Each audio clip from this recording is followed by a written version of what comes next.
Eh bien, salut tout le monde, j'espère que vous allez bien. Aujourd'hui, on se retrouve pour une vidéo vraiment extrêmement spontanée, toujours au fameux spot de la Sainte-Victoire. On est en petite compagnie ici, on a des abonnés sur le canal que j'ai sur Instagram. Donc, si vous voulez participer à ces petites journées exclusives privées, n'hésitez pas à le rejoindre. Voilà, c'était vraiment une petite journée que j'ai prévenu les gens au dernier moment. Comme ça, je savais qu'on allait être un petit nombre. Dernière fois, on était 30, c'était déjà beaucoup trop. Donc voilà, écoutez, l'objectif du coup, comme vous l'avez vu dans le titre, c'est vous expliquer un petit peu comment on peut s'améliorer en drone FPV. Parce que c'est vrai qu'on n'arrête pas de vous dire comment débuter et tout ça.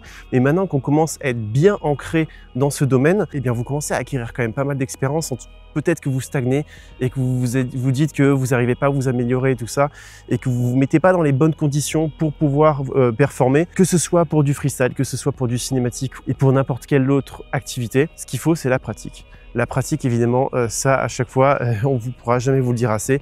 Plus vous faites du drone, plus vous allez acquérir de l'expérience. Mais attention, vous pouvez quand même stagner, voire même un petit peu perdre de votre expérience si vous ne faites pas les bonnes choses. Si à chaque fois vous faites des vols cruising et que vous allez jamais un petit peu chercher la limite, vous n'allez pas pouvoir évidemment vous améliorer. Si vous ne surpassez pas, ça va être très difficile de s'améliorer. J'en ai été une victime avec mes prestats, avec les différents clients que j'ai, parce que mes clients, ils veulent des plans qui sont très cinématiques, très cruising et tout. On a zéro prise de risque. Il faut surtout pas que ça donne le tournis et tout ça, parce que des fois, c'est pour la télé et tout.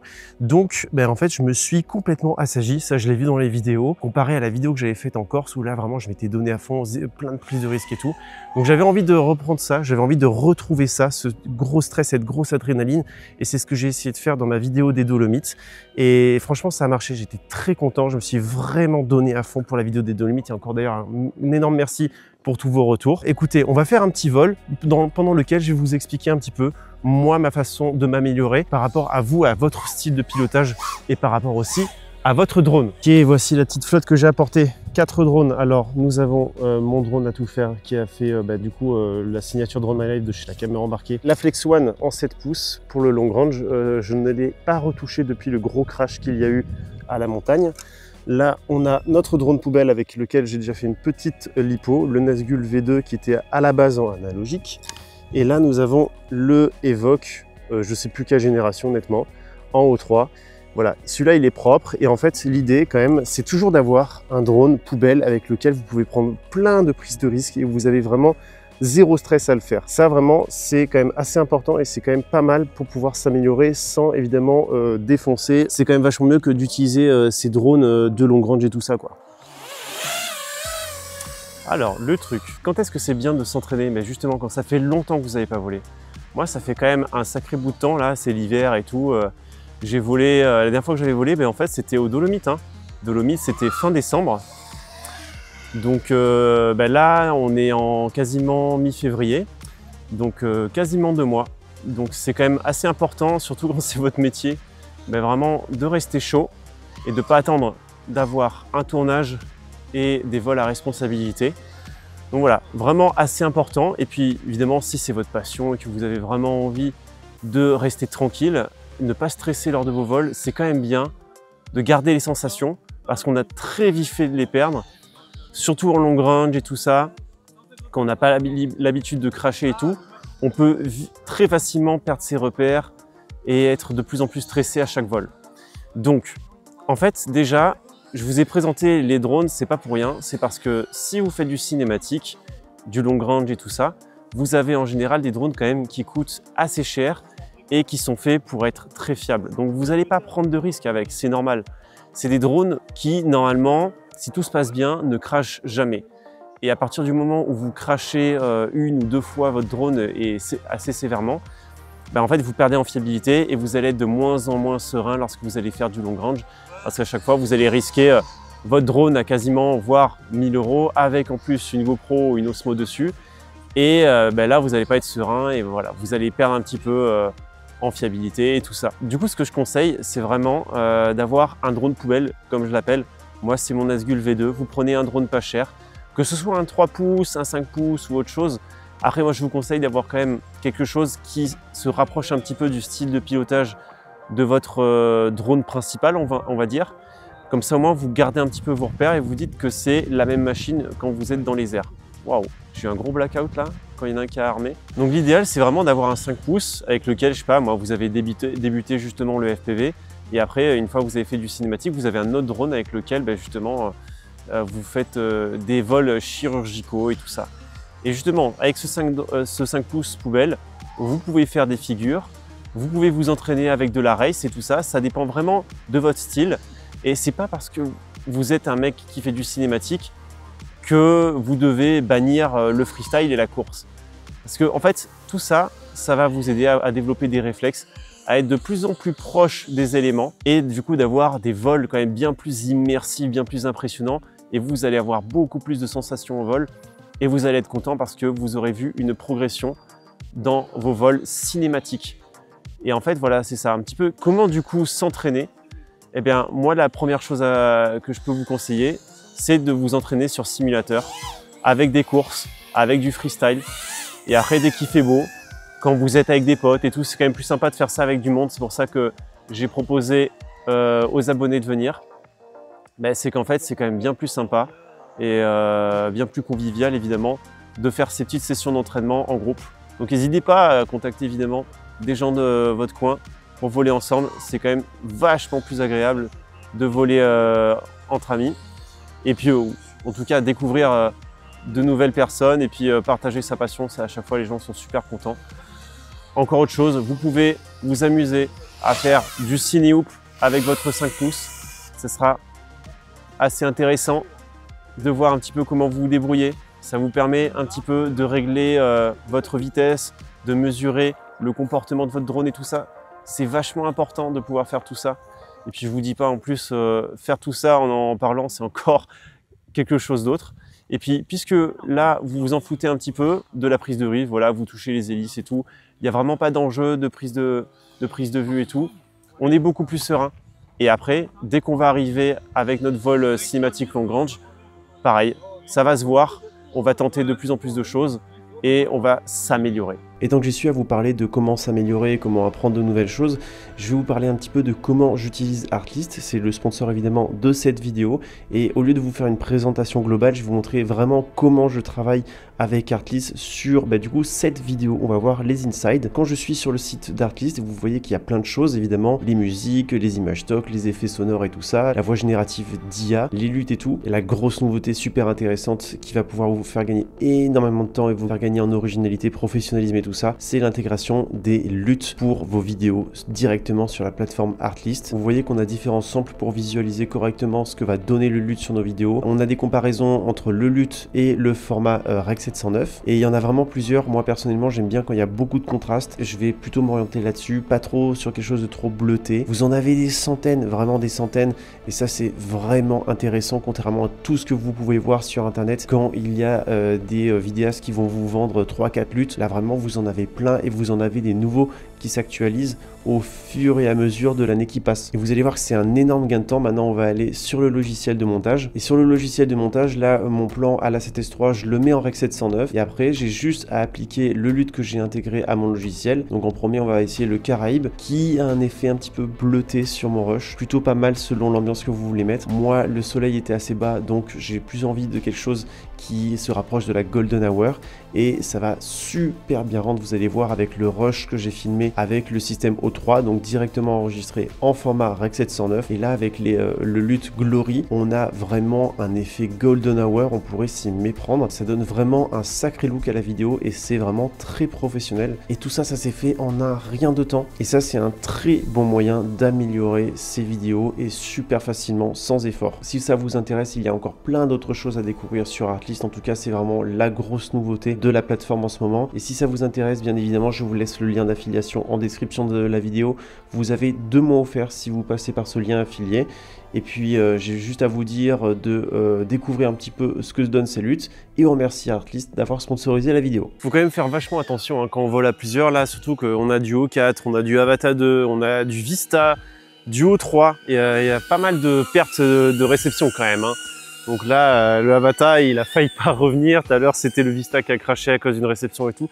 C'est un petit peu le truc compliqué encore, qui est pas trop abouti, enfin, qui est un petit peu frustrant dans le FPV. Alors c'est vrai que vu comme ça, de ce que je vous dis, si vous avez plein de drones, si vous avez un drone poubelle comme je l'appelle, alors que c'est quand même plusieurs centaines d'euros un drone FPV, eh bien, vous allez arriver plus facilement à avoir des résultats si vous n'avez pas peur de le cracher et tout. Quand on n'a qu'un seul drone et qu'on a économisé pendant plusieurs mois, voire un an pour avoir son premier drone FPV, c'est sûr qu'on n'a pas envie de le cracher, on stresse beaucoup plus et on va être un petit peu limité en termes de prise de risque. C'est vrai que c'est un peu tragique à dire, mais malheureusement, c'est la vérité. Si vous avez peur de cracher en drone FPV, vous allez vous restreindre, vous allez vous brider.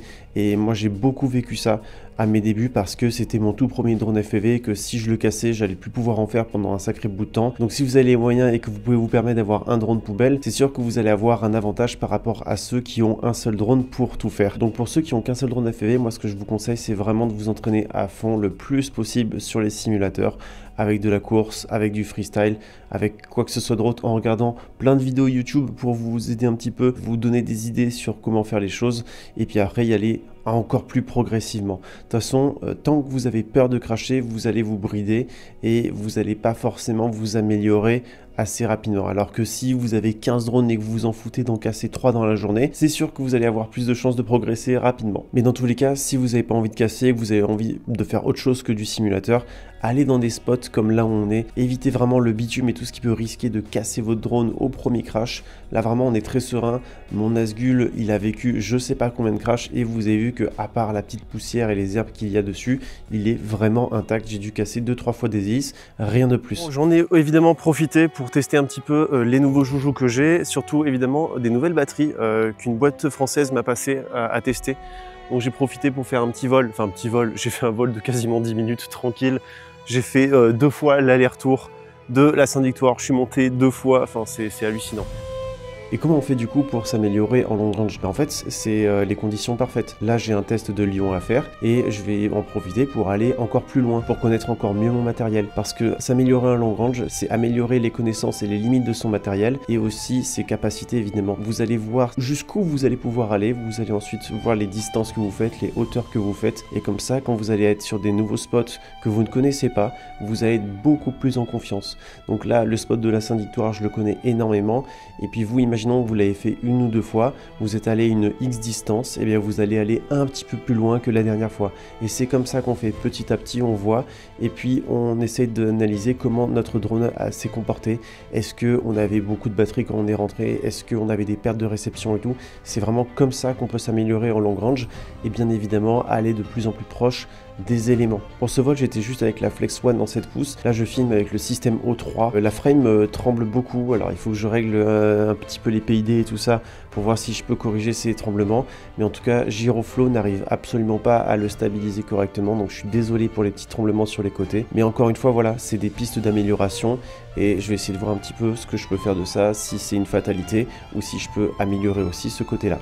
Franchement, premier vol, très cool. Sur la Flex One en 7 pouces, j'avais l'impression de piloter un drone avec une lipo. Donc vraiment très satisfait, ça me donne de très belles idées pour de la grosse montagne. C'était que le petit test. Bon, si elle vous intéresse, je vous mettrai un lien dans la description. Je ne suis pas du tout payé pour faire ça, ils me les ont juste envoyés. Mais voilà, j'aime bien soutenir les petites boîtes françaises, ça fait toujours plaisir, contrairement aux grosses boîtes chinoises. Je vais essayer de passer dans des gates quand même très rapidement.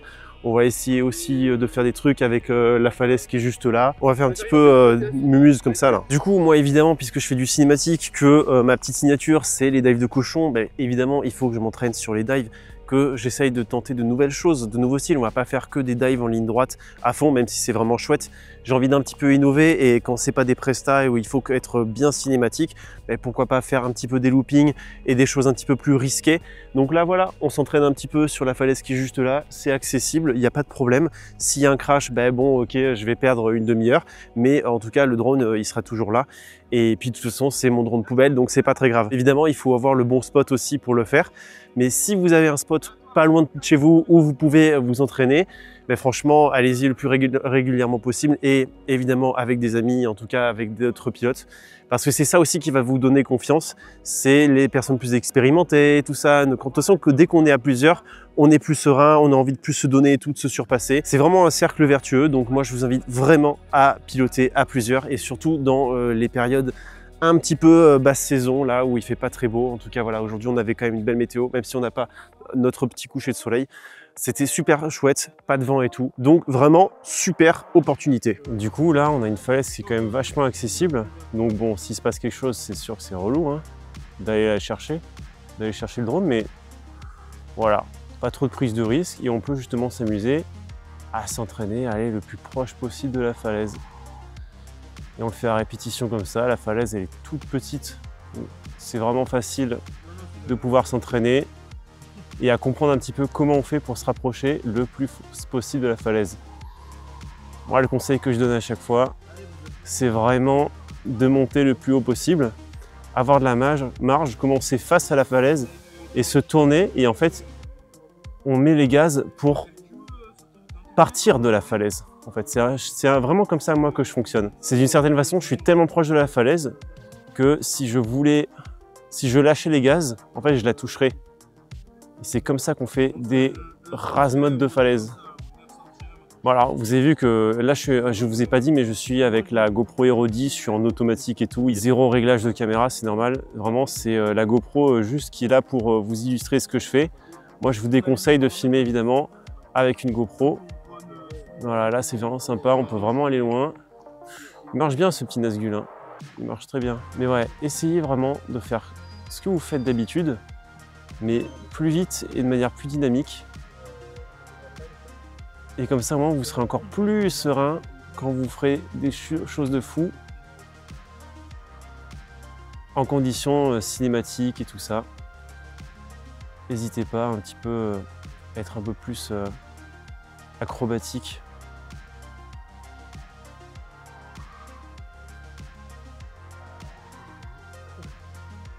C'est sympa. C'est sûr que bon, on va en perdre quelques-uns avec le tournis, mais bon. Mais bon, c'est sympa franchement à piloter, c'est vraiment cool de pouvoir piloter un petit peu comme ça. On a un peu plus d'adrénaline et tout. Par exemple là, cette falaise, elle est bien droite. On peut même s'amuser à faire un petit truc comme ça. On arrive là et hop. Voilà, la falaise est toute petite, donc c'est un peu compliqué de faire plus. Mais voilà, si vous êtes chaud, vous pouvez quand même aller bien proche ou même faire un petit roll. On arrive comme ça.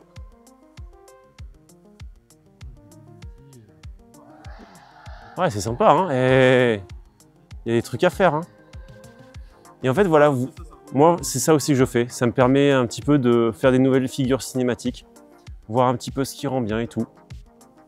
Et franchement, là, on a un truc chouette. On arrive ici, on arrive là comme ça. Et vraiment, ouais, c'est cool, hein. On a envie que ça dure plus longtemps, quoi. Oh, le fou, la puissance. Oh là là. Ça fait du freestyle en Avata, quoi. Je te jure, pour déconner, le Avata, c'est fait pour. Tu voles, tu craches sur les pas. C'est vrai que le Avata est quand même plus fragile. Et t'arrives du coup à t'améliorer en faisant du freestyle avec? Ben en vrai, ouais. Pour la gestuelle, la réactivité, carrément, ouais. Bah, c'est pas cool. après du niveau vraiment FPV, mais tu peux t'entraîner effectivement pour la réactivité, quoi. Eh bien écoutez, on va s'arrêter là pour cette vidéo. J'espère vraiment qu'elle vous aura plu. Oubliez surtout pas évidemment comme d'habitude le j'aime et le commentaire et vous abonner si c'est pas déjà fait. Petite dédicace aux abonnés qui étaient présents, c'était vraiment sympa cette petite journée avec vous. Et en plus de ça, vous vous rencontrez entre vous, entre pilotes, donc ça me fait encore plus plaisir d'avoir ce rôle là. Moi je serais quand même curieux de savoir comment vous vous entraînez lors de ces basses saisons, lorsque c'est vraiment pas les belles saisons pour faire de la belle image. Quelles sont vos petites astuces pour vous améliorer? N'hésitez pas aussi à me demander un petit peu quel genre de conseils vous aimeriez pour les prochaines vidéos dans le drone FPV. Et d'ici là, je vous dis salut et portez-vous bien.